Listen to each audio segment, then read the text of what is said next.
Om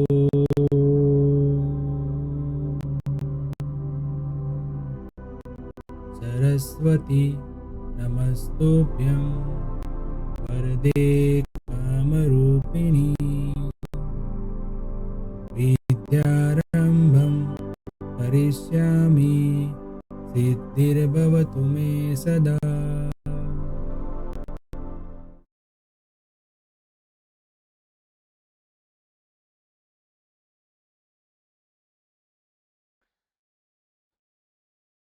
accounts of sale under hire purchase system.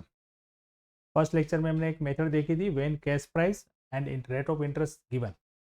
उसके जो step by step हमने method सीखी थी, उसका प्रैक्टिकल क्वेश्चन आज हम करने वाले हैं। ठीक है, तो क्वेश्चन है फर्स्ट वाला, क्वेश्चन नंबर 1। पहले पढ़ लेते हैं क्वेश्चन। क्वेश्चन के अंदर यहाँ पे हमें प्रोवाइड किया है, Mahesh purchased a machine from Jayesh on 1 April 2008। Details were as follows. का मतलब हुआ कि यहाँ पे हमें जो डिटेल दिया है, किसके रिगार्डिंग दिया है? महेश। एक पार्टी है महेश, महेश ने परचेज किया है मशीन फ्रॉम जयेश। तो पहले तो दोनों पार्टी में से हमें ये देखना है कि कौन परचेसर है और कौन वेंडर है। तो यहाँ पे बताया है कि महेश परचेस्ड अ मशीन, तो महेश कौन हो गया? परचेसर, और ये जयेश हो गया वेंडर। ठीक है, 1 अप्रैल 2008 को ये ट्रांजेक्शन हुआ है। अब the case price of the machine was 22,000। जो मशीन लिया है उसकी केस प्राइस जो है वो है 22,000। Okay, 7,000 was paid on the date of purchase, यानी कि जब एग्रीमेंट हुआ तब कितना पेमेंट किया? 7,000, उसको बोलते हैं हम डाउन पेमेंट। उसके बाद देखो इंस्टॉलमेंट दिया है। First instalment 6,500, second instalment 6,000, third instalment 5,500। अब इंस्टॉलमेंट की अमाउंट जो है वो तो सही है, तो उसके साथ हमें डेट भी देखना है, 31 मार्च, 31 मार्च, 31 मार्च। यानी कि जो इंस्टॉलमेंट है हमारा वो कैसे है? एन्यूअल। ये इंस्टॉलमेंट आपको अलग अलग तरीके से दिए होते हैं, कभी मंथली होते हैं, कभी क्वार्टरली होते हैं, हाफ ईयरली भी हो सकते हैं, और एनुअल।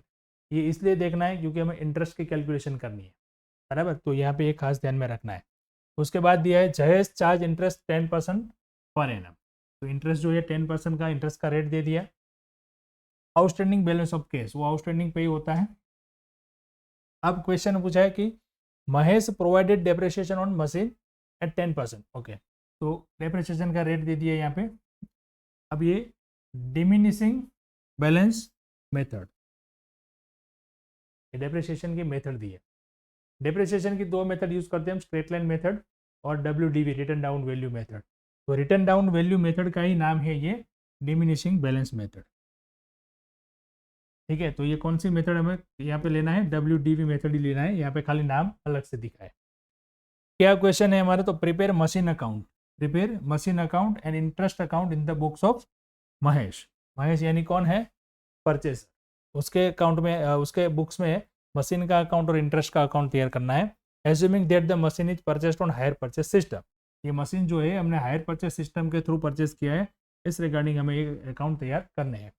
सेकंड क्वेश्चन है, पास necessary general entries in the books of Jayant. Jayant नहीं, यहाँ पे नाम गलत है, यहाँ पे जयेश आएगा, थोड़ी प्रिंटिंग एरर है, Jayesh. For each year assuming that machine is purchased on hire purchase system. यानी कि देखो दोनों पार्टी के अंदर में अलग अलग क्वेश्चन पूछा है। महेश जो है वो परचेसर है, तो उसके अंदर में क्या बनाने हैं? अकाउंट्स तैयार करना है, जो अकाउंट्स के हमने नाम दिए वो। और इसके अंदर क्या करना है? जर्नल एंट्री लिखना है। दोनों के लिए अलग अलग क्वेश्चन है। मेथड के अंदर हमने देखा था, जब मैंने यहाँ पे लिखवाया था आपको दोनों पार्टी की एंट्रीज, कि दोनों पार्टी के अंदर कैसे हम एंट्री करते हैं, परचेसर के अंदर भी कैसे एंट्री करनी है और वेंडर के लिए कैसे एंट्री करनी है, बराबर। तो सबसे पहला स्टेप हमारा क्या था? ये मेथड कौन सी है? तो ये मेथड के अंदर हमें कैश प्राइस भी दी हुई है और दूसरा रेट ऑफ इंटरेस्ट भी दिया हुआ है। तो देखो कैश प्राइस इधर आ गई और दूसरा रेट ऑफ इंटरेस्ट यहाँ पे आ गया।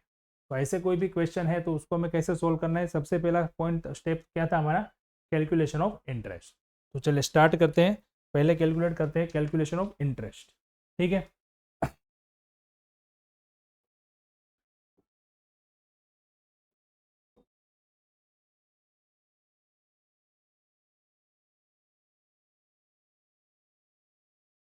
Calculation of interest. यहाँ पे मेथड के अंदर लिखवाया था मैंने, आपको टेबल बनाना है, बराबर। टेबल के अंदर क्या करना है हमें, कौन कौन से कॉलम बनाने हैं। सबसे पहला कॉलम आएगा डेट, फिर opening balance of cash price, instalment, interest, cash price, last में था closing balance of cash price. ठीक है, इस तरीके से हमें पहले टेबल तैयार करना है।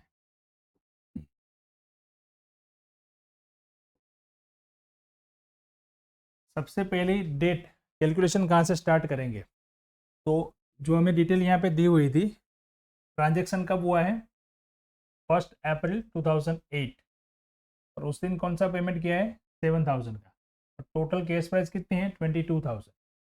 तो इस डेट से स्टार्ट करना है 1 अप्रैल से, फिर जितने भी EMI है, मतलब इंस्टॉलमेंट है, वो सबकी हमें इंटरेस्ट की कैलकुलेशन करनी है, बराबर। तो सबसे पहला आएगा डेट 1 अप्रैल 2008।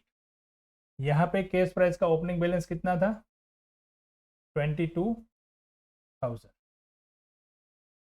बराबर। और पेमेंट कितना किया था स्टार्ट में हमने, 7000,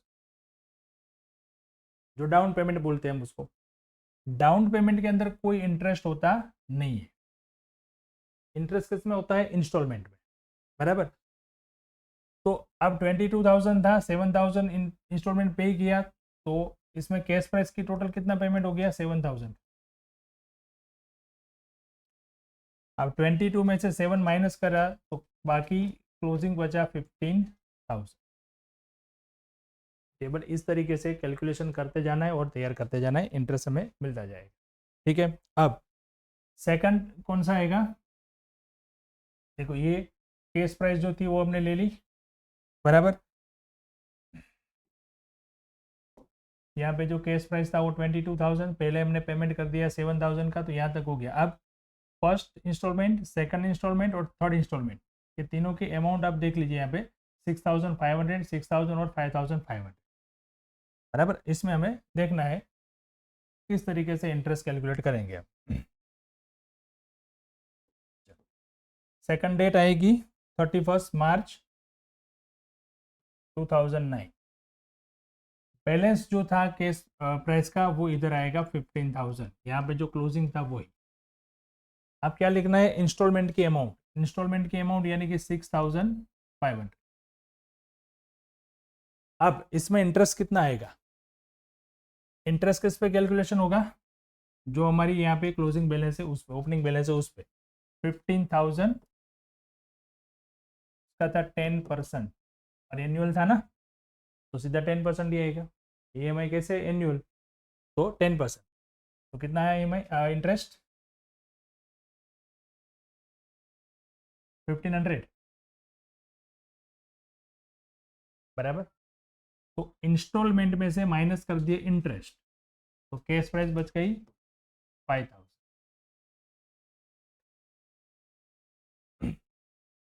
बराबर। आपको ये समझना है, यहाँ पे खास समझ लीजिए, पहले लेक्चर में भी मैंने समझाया था, इंस्टॉलमेंट की जो अमाउंट है उसमें दो अमाउंट होती है, एक होता है कैश प्राइस और दूसरा होता है इंटरेस्ट। तो ये इंटरेस्ट का टेबल हमें इसीलिए बनाना है कि हर एक EMI में कितना इंटरेस्ट पे किया, टोटल इंस्टॉलमेंट की अमाउंट तो हमें दी हुई है, बराबर। अब यहाँ पे जितना बैलेंस आया उसके ऊपर इंटरेस्ट की कैलकुलेशन करना है, इंटरेस्ट के कॉलम में लिखना है। तो इंस्टॉलमेंट में से इंटरेस्ट माइनस करेंगे, बाकी बचेगा वो कैश प्राइस, बराबर। तो ऐसे अलग करना है। अब 15,000 में से कैश प्राइस का पेमेंट हुआ 5,000, यहाँ पे कितना बचेगा, 10,000। नेक्स्ट इंस्टॉलमेंट 31 मार्च 2010, उसका ओपनिंग हो जाएगा 10,000, और उसके बाद इंस्टॉलमेंट कितना था, 6,000। चलो यहाँ पे कैलकुलेशन करते हैं इंटरेस्ट की, 10,000 का 10% कितना आ गया, 1,000। तो यहाँ पे कैश प्राइस का पेमेंट हुआ 5,000, 10,000 में से 5,000 का पेमेंट हो गया, बाकी बचा 5,000।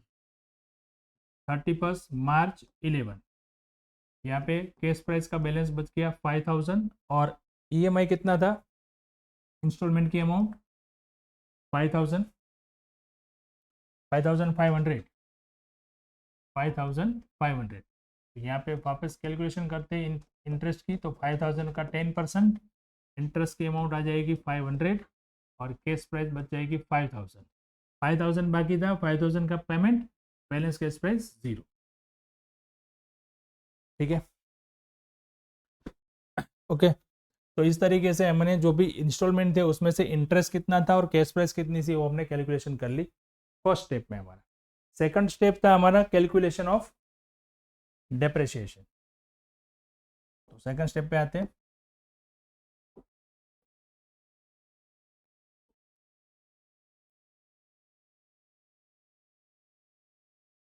Calculation of depreciation. डेप्रिसिएशन की कैलकुलेशन के लिए भी एक कॉलम हमने प्रिपेयर करने के लिए बोला था। वो कौन कौन से कॉलम थे? कॉलम थे, पहला था डेट, उसके बाद ओपनिंग बैलेंस, डेप्रिसिएशन और क्लोजिंग बैलेंस। बराबर। सबसे पहले डेट कौन सी आएगी?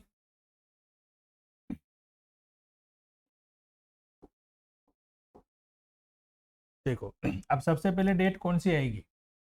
तो क्वेश्चन ये है कि हमने ये जब परचेस कौन से डेट को किया, 1 अप्रैल को, पर डेप्रिसिएशन कब कैलकुलेट करेंगे? एनुअल की लास्ट डेट को, फाइनल अकाउंट जब तैयार करेंगे तब। तो 2008 को परचेस किया तो फाइनल डेट कौन सी आ जाएगी? 31 मार्च 2009। तो डेप्रिसिएशन की कैलकुलेशन जो है वो हम स्टार्ट करेंगे 31 मार्च 2009 से। और इस साल में हमारे पास कितने की वैल्यू की एसेट थी? 22,000 और डेप्रिसिएशन कितना था? 10%। डेप्रिसिएशन का रेट था 10%, तो डेप्रिसिएशन आ जाएगा 2200। बाकी कितना बचेगा? 19,800। फिर आएगा 31 मार्च 10, 19,800। अब उसके ऊपर 10% कैलकुलेट करेंगे तो 1980। बाकी बचेगा 17,820। फिर उसके बाद 31 मार्च 11 ओपनिंग आ जाएगा उसका 17,820, डेप्रिसिएशन 1782 10% के हिसाब से। तो बैलेंस रह जाएगा यहाँ पे 16,038। अब यहाँ तक ही कैलकुलेशन करनी है, क्योंकि ये टेबल इंटरेस्ट का टेबल भी देखो, लास्ट इंस्टॉलमेंट हमारा कब था? लास्ट इंस्टॉलमेंट की डेट थी 31 मार्च 11। तो जो भी अकाउंट बनाना है वो भी कब तक बनाना है? 31 मार्च 11 को। तो डेप्रिसिएशन की जरूरत भी हमें कब तक रहेगी? 31 मार्च 11 तक। दो स्टेप कंप्लीट कर लिए।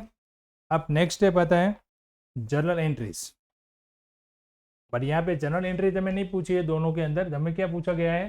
परचेसर का अकाउंट जो है उसके अंदर पूछा है अकाउंट्स बनाने हैं, और बाकी जो वेंडर है उसके अकाउंट्स, उसके बुक्स में हमें बनाने हैं, जनरल एंट्री लिखनी है। ठीक है, तो हम पहले बुक्स में लेजर बना देते हैं।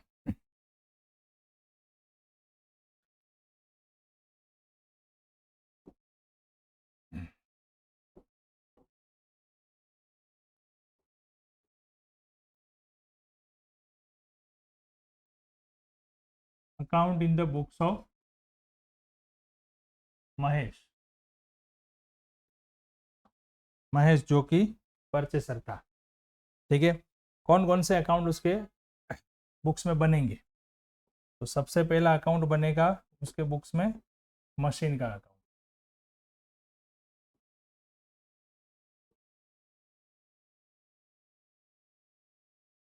Machine account.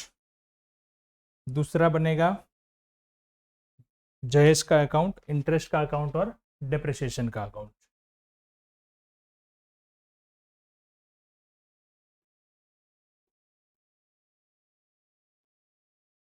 Jayesh account,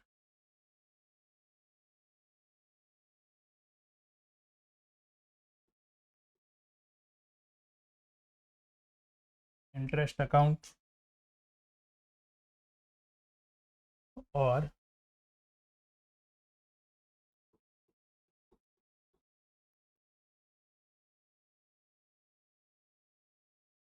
depreciation account. Simple जैसे अकाउंट बनाते हैं उस टाइप से अकाउंट बना देने। यहाँ पे डेट का कॉलम एक आएगा खास, वो ध्यान में रखना है।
ओके, चलिए सबसे पहले स्टार्ट करते हैं मशीन का account.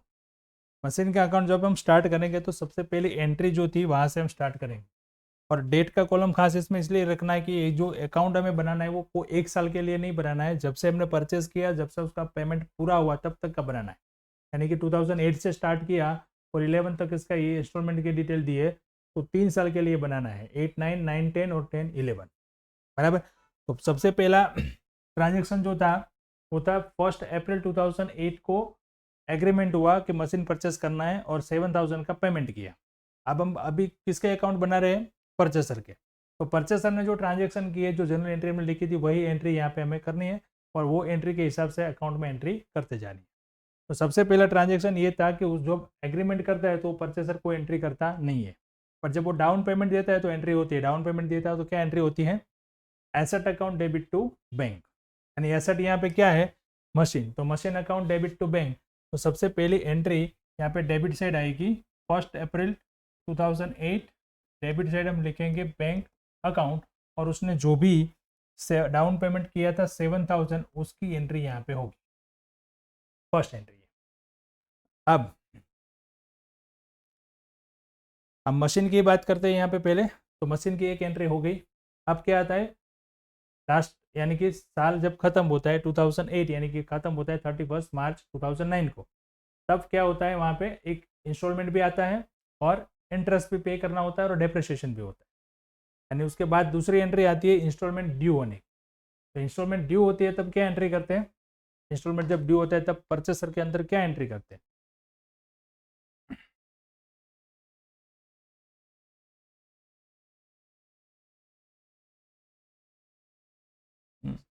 Asset account debit, interest account debit to vendor. तो इंस्टॉलमेंट कब का है? 31 मार्च 9। यहाँ पे देखो, ये इंस्टॉलमेंट ड्यू होता है 31 मार्च 9 को। अब इंस्टॉलमेंट यहाँ पे कितना है? 6,500। उसमें एसेट की वैल्यू ये है और इंटरेस्ट की वैल्यू ये है। तो ये एसेट अकाउंट में डेबिट होगा, ये इंटरेस्ट अकाउंट में डेबिट होगा और ये वेंडर के अकाउंट में डेबिट क्रेडिट होगा। सेकंड एंट्री ये होगी, ठीक है। तो यहाँ पे हम मशीन अकाउंट बना रहे हैं, तो मशीन अकाउंट के अंदर क्या होगा? 31 मार्च 9, वेंडर यानी वेंडर कौन है? जयेश। तो जयेश अकाउंट कितना होगा डेबिट? यहाँ पे क्रेडिट डेबिट अमाउंट कितना होगा? 5,000। मैं यहाँ पे आपको एंट्री लिख के बताता हूँ। चलो, एंट्री ऐसे होगी, machine account debit, interest account debit और टू जयेश। बराबर। मशीन में कितना डेबिट होगा 5000, यहाँ पे होगा 1500 और यहाँ पे होगा 6500। अब देखो मशीन के अकाउंट में डेबिट साइड कितना आएगा 5000 और नाम क्या आएगा जयेश अकाउंट। अब इंटरेस्ट के अकाउंट में डेबिट साइड क्या आएगा 1000, तो इंटरेस्ट के अकाउंट के अंदर डेबिट करेंगे 31 मार्च 2009 और यहाँ पे भी क्या लिखेंगे जयेश अकाउंट 1500। फिर जयेश का अकाउंट आएगा, जयेश के अकाउंट में क्रेडिट साइड 31 मार्च 9, यहाँ पे क्या होगा मशीन अकाउंट 5000 और इंटरेस्ट अकाउंट 1500। देखो ये एंट्री की थी वो, जयेश के अकाउंट में क्रेडिट था 6500, तो उसमें दोनों अकाउंट हम क्रेडिट कर देंगे। ये इंस्टॉलमेंट ड्यू होने की एंट्री हो गई। अब डेप्रिसिएशन की एंट्री क्या करते हैं हम, depreciation account debit to machine और लास्ट में प्रॉफिट एंड लॉस अकाउंट में हम दोनों को ले जाते हैं P&L टू डेप्रिसिएशन और टू इंटरेस्ट। इतनी एंट्री हम परचेसर के अकाउंट में करते हैं, बराबर। तो स्टेप बाय स्टेप वही एंट्री हमें यहाँ पे पोस्टिंग करनी जाती है, ऑटोमेटिक अकाउंट आपके तैयार होते जाएंगे। अब देखो डेप्रिसिएशन का एंट्री है तो डेप्रिसिएशन टू मशीन, तो मशीन में क्रेडिट हुआ तो यहाँ पे आ जाएगा 31 मार्च 2009 डेप्रिसिएशन। अब इसके अमाउंट कहाँ से लाएंगे, तो डेप्रिसिएशन की कैलकुलेशन की है हमने। मेरा डेप्रिसिएशन की कैलकुलेशन फर्स्ट ईयर का डेप्रिसिएशन था 2200, तो 2200। ये सेम एंट्री हम कहाँ पे करेंगे डेप्रिसिएशन के अकाउंट में। डेप्रिसिएशन के अकाउंट में क्या करेंगे डेबिट 31 मार्च 9 मशीन अकाउंट 2200। बस ये एक साल की जो एंट्री हो गई, बस उसी तरीके से हर साल में एंट्री करते जानी है, बराबर। अब इंटरेस्ट का अकाउंट क्लोज करने की एंट्री, तो सेम सामने क्रेडिट साइड हम क्या लिखेंगे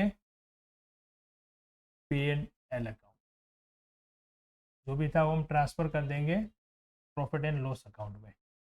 यहाँ पे भी P&L अकाउंट 2200। बस यहाँ पे साल खत्म हो गया, अकाउंट क्लोज करेंगे। अकाउंट क्लोज करेंगे टोटल हो जाएगा 2200। यहाँ पे भी हो जाएगा 2200। इंटरेस्ट का अकाउंट क्लोज करेंगे 1500।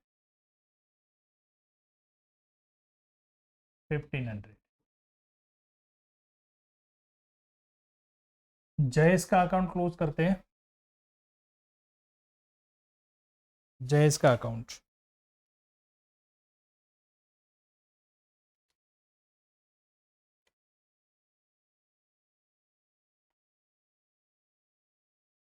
एक एंट्री उसमें हम पेमेंट करने की लिख देते हैं। यहाँ पे पहले पेमेंट की एंट्री बाकी रहेगी। जब इंस्टॉलमेंट ड्यू हुआ तो एंट्री की, पर इंस्टॉलमेंट पेमेंट करते हैं तो क्या करते हैं Jayesh account debit to bank, यानी कि यहाँ पे आ जाएगा बैंक अकाउंट। जो भी उसका EMI था हमने उसको पेमेंट कर दिया, तो जयेश का अकाउंट भी यहाँ पे क्लोज हो जाएगा।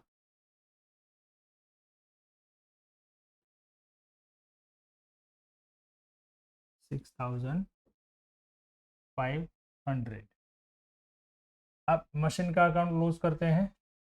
मशीन का अकाउंट क्लोज करेंगे तो 12,000 टोटल आएगा, डेबिट साइड टोटल ज़्यादा है। अब 12,000 में से 2200 माइनस करेंगे, वो आ जाएगा बैलेंस कैरी फॉरवर्ड। कितना आएगा 10,000 9,800।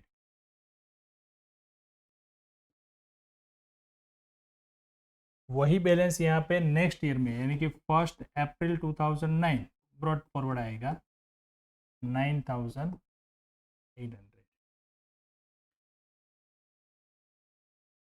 एक होती है इन EMI ड्यू होने की यानी कि इंस्टॉलमेंट ड्यू होने की एंट्री, उसके बाद डेप्रिसिएशन, उसके बाद डेप्रिसिएशन और इंटरेस्ट की पेमेंट की ट्रांसफ़र करने की प्रॉफिट एंड लॉस अकाउंट में, और एक एंट्री होती है ये जो कि इंस्टॉलमेंट किया उसके पेमेंट की एंट्री आती है, जयेश को पेमेंट किया तो Jayesh account debit to bank. बस अब नेक्स्ट ईयर में क्या होगा, नेक्स्ट ईयर में वापस इंस्टॉलमेंट की डेट पे यानी कि 31 मार्च 2010 सेम यहाँ पे क्या लिखना है, जयेश।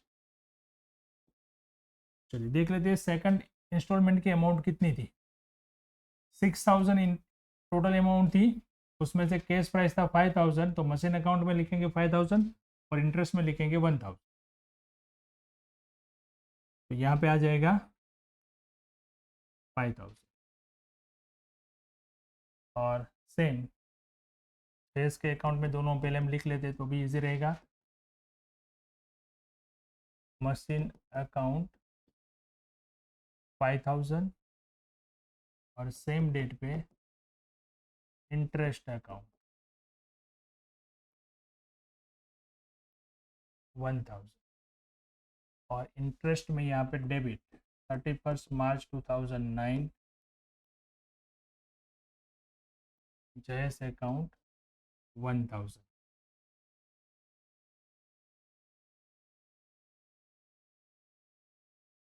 ठीक है, टोटल इंस्टॉलमेंट था 6000 का, 5000 मशीन की वैल्यू यानी कि कैश प्राइस और 1000 इंटरेस्ट। तो पहले आपको एंट्री यहाँ पे कर देना है जयस के अकाउंट में, मशीन का 5000 इंटरेस्ट का 1000। अब मशीन अकाउंट में डेबिट हो जाएगा जयस अकाउंट, इंटरेस्ट अकाउंट में डेबिट हो जाएगा जयस अकाउंट, बराबर। अब इसका पेमेंट, जयस ने इसका पेमेंट कर दिया 31 मार्च को, तो 31 मार्च 2010 बैंक अकाउंट 6000। ओके, अब आता है डेप्रिसिएशन। तो डेप्रिसिएशन कितना था सेकंड ईयर का, 1980। तो डेप्रिसिएशन की एंट्री क्रेडिट साइड आएगी 31 मार्च 10 डेप्रिसिएशन 1980। ओके, डेप्रिसिएशन का अकाउंट बनाया तो वहाँ पे डेबिट कर देंगे 31 मार्च 10 मशीन अकाउंट 1980। तो सेकंड ईयर की जो भी एंट्री थी वो कर ली, बस उसको अब अकाउंट क्लोज करना यानी कि इसको ट्रांसफ़र कर देंगे प्रॉफिट एंड लॉस अकाउंट में 1980। ये अकाउंट यहाँ पे क्लोज हो जाएगा, टोटल आ जाएगा 1980 1980। ये भी अकाउंट हम यहाँ पे क्लोज कर देंगे, टोटल आ जाएगा 1000। यहाँ पे ये ट्रांसफ़र हो जाएगा P&L अकाउंट, तो ये भी टोटल सेम, कोई बैलेंस आएगा नहीं। जयेश का अकाउंट जो था वो भी क्लोज कर देते हैं, तो वो भी क्लोज हो जाएगा। 6000 इंस्टॉलमेंट ड्यू हुआ, 6000 का हमने कर दिया पेमेंट।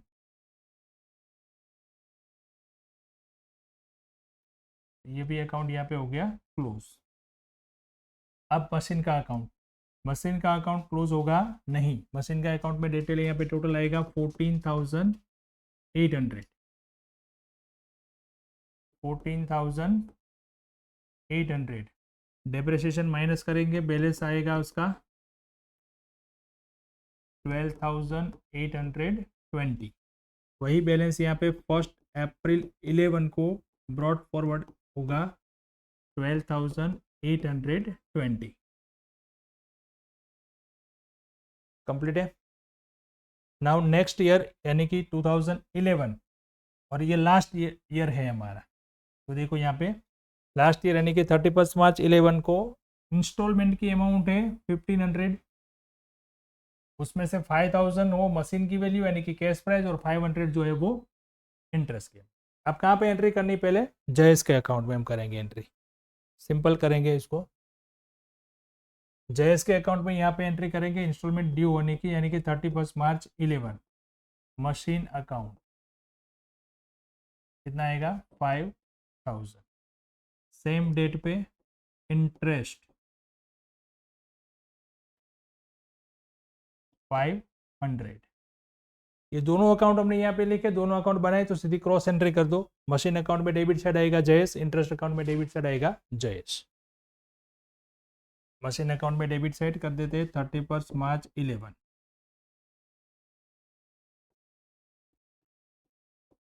जयेश अकाउंट 5000। इंटरेस्ट का अकाउंट था 31 मार्च 11।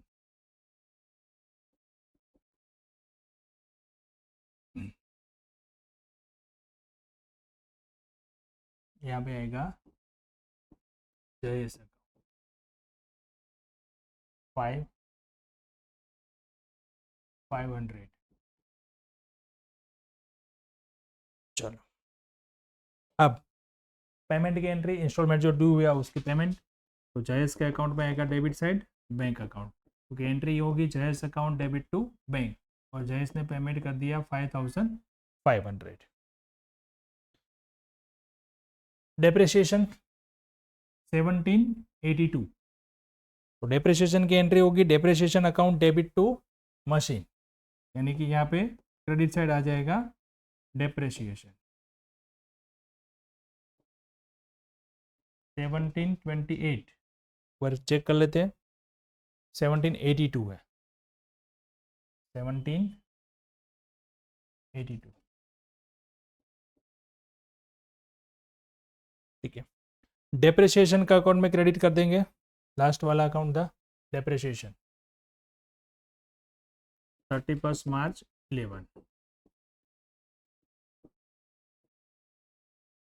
1782। सारे एंट्री हो गई, अकाउंट क्लोज करने हैं, तो बैलेंस इसको ट्रांसफर कर देंगे डेप्रिसिएशन को और इंटरेस्ट को प्रॉफिट एंड लॉस अकाउंट में, यानी इसका टोटल हो जाएगा 1782।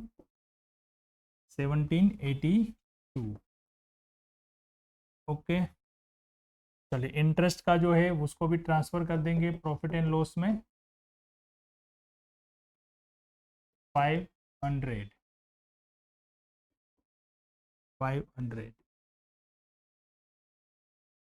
अब क्लोज करते हैं अकाउंट जयेश का, तो जयेश का अकाउंट भी क्लोज हो जाएगा, क्योंकि जयेश का भी जितना ये इंस्टॉलमेंट ड्यू हुआ था उतना हमने पेमेंट कर दिया 5500। मशीन अकाउंट, मशीन अकाउंट जो है वो क्लोज करेंगे, टोटल कितना आएगा 17,820 और उसका बैलेंस जो है वो 31 मार्च 11 को कितना बचेगा 16,038। देखो सारे अकाउंट क्लोज हो गए, ओनली मशीन अकाउंट का अकाउंट बैलेंस बाकी बचा, बराबर। तो मशीन जो परचेस किया था उसी ट्रांजेक्शन के लिए इतनी हमने एंट्रीज की। अब ये देखो जो कैलकुलेशन किया था डेप्रिसिएशन का, उसमें लास्ट डेट को मशीन की वैल्यू कितनी थी 16,038, जो आप अकाउंट क्रिएट करोगे उसमें आएगा। और सीधा देखो आप, हमने परचेस किया था, मशीन की वैल्यू कितनी थी 22,000, उसको हमने पार्ट में पेमेंट करते गए और उसी का हमने 3 साल का डेप्रिसिएशन माइनस किया, तो उस हिसाब से हमारी ये उसकी वैल्यू बनी, बराबर। तो जब से मशीन की वैल्यू आई है, देखो यहाँ पे 7,000 आई है और 5,000, यानी कि 12,000 का मशीन की वैल्यू ही बैलेंस शीट में आएगा। मशीन की वैल्यू कितनी है 22,000, पर आएगा कितना 12,000, यही हायर परचेस का डिफरेंस है। जितना आप पेमेंट करोगे एसेट का, उतनी ही एसेट की वैल्यू आप बैलेंस शीट में शो करोगे। जैसे जैसे इंस्टॉलमेंट पे करते जाओगे वैसे एसेट की वैल्यू बढ़ती जाएगी। डेप्रिसिएशन पूरी अमाउंट पे क्लेम करना है, बराबर, पर आपने जितना पेमेंट किया उतनी ही एसेट की आपकी वैल्यू के एसेट आपके पास है। ऐसा नहीं 22,000 में पूरा एग्रीमेंट कर दिया, बाकी का पेमेंट करना है तो बैलेंस शीट में 22,000 लिख दिया, ऐसा नहीं। जितना आएगा मशीन की वैल्यू उतना ही बैलेंस शीट में आएगा। इंटरेस्ट और डेप्रिसिएशन का अकाउंट हर महीने हर साल में क्लोज होकर कहाँ चला जाएगा P&L में। ओके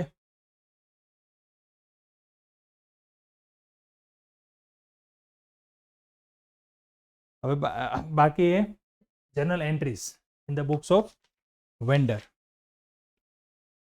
बराबर। वेंडर के अकाउंट्स में हमें जर्नल एंट्री लिखनी है। वेंडर है जयेश, सिंपल है, चलिए फटाफट लिख लेते हैं। सेकंड क्वेश्चन था journal entry in the books of vendor.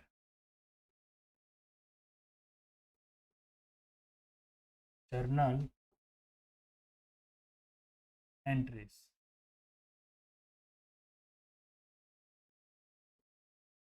In the books of Jayesh. Jayesh के बुक्स में जर्नल एंट्री लिखनी है, बराबर। तो जर्नल एंट्री भी जैसे हम कॉलम वाइज लिखते हैं वैसे ही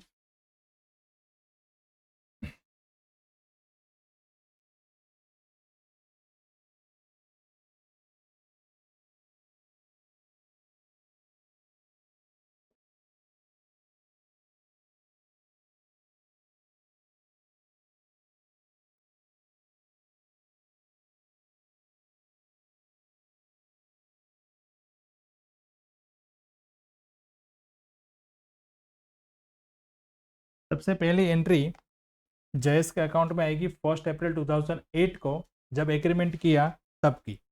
जयेश ने तो सेल किया है, तो जयेश एंट्री करेगा 1 अप्रैल को। सेल किसको किया उसने? महेश को। तो वो एंट्री करेगा Mahesh account debit to cell.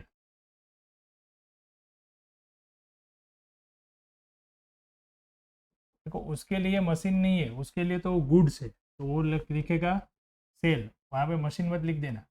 Machine किसके लिए है? जो बायर है, जो परचेसर है, उसके लिए। इसके लिए तो वो गुड्स है, क्योंकि उसका तो वो बिजनेस करता है, बराबर। तो फर्स्ट एंट्री ये हो गई जब उसने एग्रीमेंट किया तब की। सेकंड, अब जब उसको पेमेंट मिला, डाउन पेमेंट मिला 1 अप्रैल को ही, तो वो एंट्री करेगा bank account debit to Mahesh account. कितना मिला उसको? 7,000 का डाउन पेमेंट मिला था सबसे पहले। जैसे जैसे ट्रांजेक्शन होते जाते वैसे एंट्री करती जानी है। अब 31 मार्च 2009 क्या होता है? पहले इंटरेस्ट ड्यू होता है, तो वो इंटरेस्ट की एंट्री करेगा। इंटरेस्ट किसके पास से लेगा? वापस इंटरेस्ट का कॉलम देख लेते पहली बार हमने जो पहला स्टेप में किया था वही। देखो इंटरेस्ट कितना था यहाँ पे? पहले इंस्टॉलमेंट में 1,500 था, उसके बाद 1,000 और 500 ऐसी एंट्री आएगी। और पेमेंट कितना मिलेगा उसको? इतना 6,500, 6,000 और 5,500, बराबर। इंटरेस्ट जो है वो इस तरीके से हम लिखेंगे। तो बायर जो है वो इंस्टॉलमेंट ड्यू होने की एंट्री करता है, पर सेलर जो है वो खाली इंटरेस्ट ड्यू की एंट्री करता है, क्योंकि उसने सबसे पहले उसके अकाउंट में 22,000 तो डेबिट कर ही दिया जो लेना है, वो उसको इंस्टॉलमेंट पे पे करेगा। पर हर एक इंस्टॉलमेंट में इंटरेस्ट की एंट्री उसको अलग से कर दी जा रही है। यानी कि 31 मार्च को वो इंटरेस्ट की एंट्री करेगा, और इंटरेस्ट किससे लेगा? वो महेश से। तो एंट्री होगी Mahesh account debit to interest. इसके लिए इंटरेस्ट जो है वो इनकम है, और पहले ईएमआई के अंदर इंटरेस्ट था 1,500। अब उसी डेट को उसको ईएमआई का अमाउंट मिलता है, तो वो एंट्री करेगा bank account debit to Mahesh. अब महेश के पास से उसको कितना मिलेगा? 6,500, जिसमें 5,000 था मशीन की वैल्यू और 1,500 था इंटरेस्ट की वैल्यू। ये हो गई यहाँ पे 31 मार्च 9 तक की एंट्री खत्म। अब 31 मार्च 10, अब देखो इसको इंटरेस्ट की एंट्री नहीं आती है, सॉरी डेप्रिसिएशन की एंट्री नहीं आती है, क्योंकि डेप्रिसिएशन को कौन करेगा? जिसके पास मशीन गया, जो उसका ओनर है। अब पहले एक एंट्री यहाँ पे करेंगे हम 2009 को ही। ये इंटरेस्ट जो है उसको ट्रांसफर कर देंगे प्रॉफिट एंड लॉस अकाउंट में।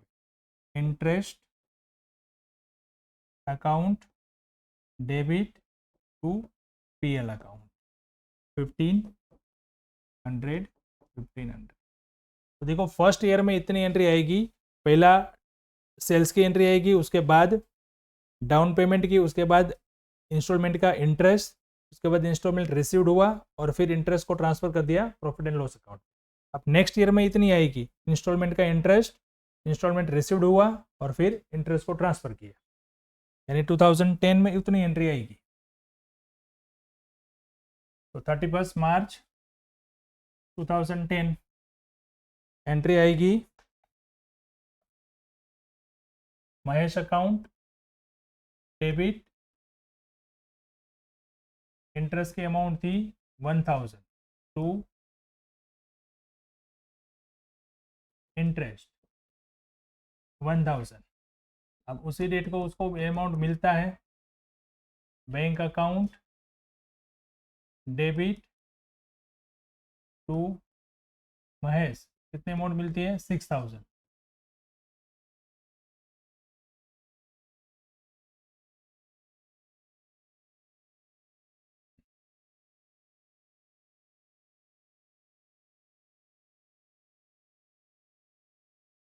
अब सेम डेट को ट्रांसफ़र कर देंगे इंटरेस्ट को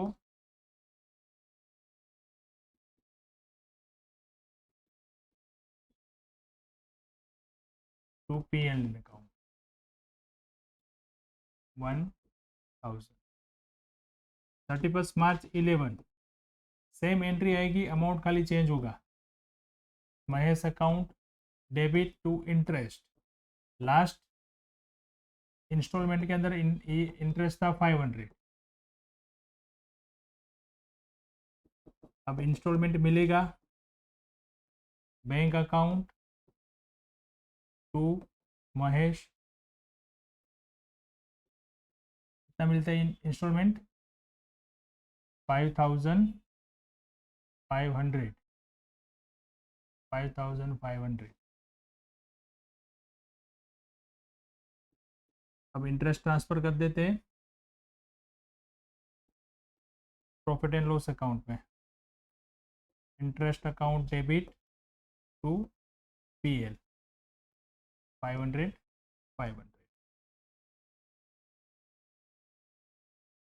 यहाँ पे कर देना है टोटल। अब एक बार आपको टैली करना है तो देख लीजिए, एंट्री के अंदर भी हम देख सकते हैं, इसका जब लेजर बनाएंगे तो भी आपको टैली करना है। देखो यहाँ पे महेश के अकाउंट में डेबिट कितना किया था 22,000 पहले ही। अब उसने पहले कितना पेमेंट किया 7,000 माइनस कर दीजिए इसमें से 7,000, बाकी बचा 15,000। फिर उसके अकाउंट में डेबिट हुआ 1500 इंटरेस्ट का, तो प्लस कर दीजिए। फिर उसने पेमेंट किया 6,500, वो माइनस, बराबर। ठीक उसी तरह यहाँ पे वापस डेबिट हुआ इंटरेस्ट, तो 1000 प्लस होगा और ये टोटल ईएमआई मिला 6000 माइनस होगा। फिर यहाँ पे 500 प्लस होगा और 5500 माइनस होगा, अकाउंट हो जाएगा उसका 0,